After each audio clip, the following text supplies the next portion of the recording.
Senden ayrı canım xəstə.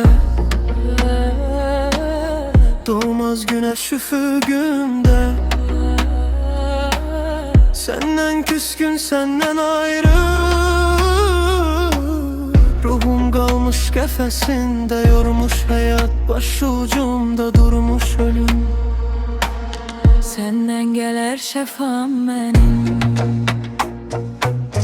məlhəm olar bircə sözün. Yorğun düşmüş ağlardayım, silən olmaz yaşın gözüm.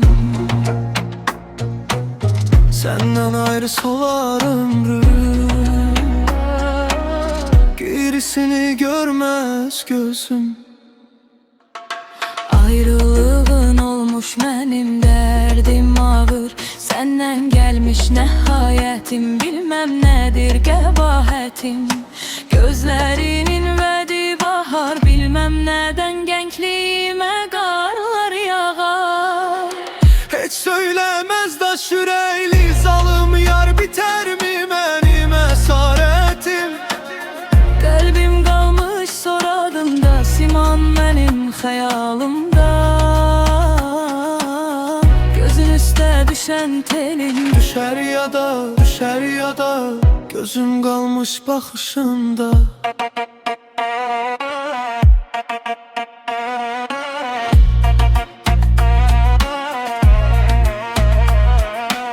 Senden ayrı düşmüş canım, nalə edər hanı yarım.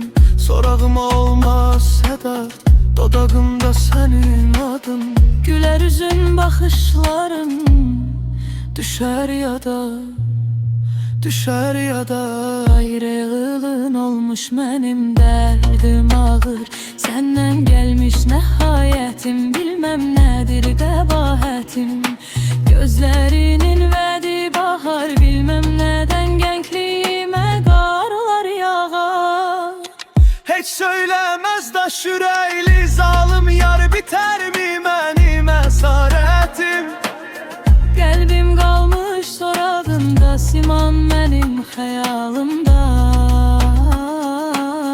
Gözün üstə düşən telim gələr ya da, gələr ya da, boğularam qəmi dəryada.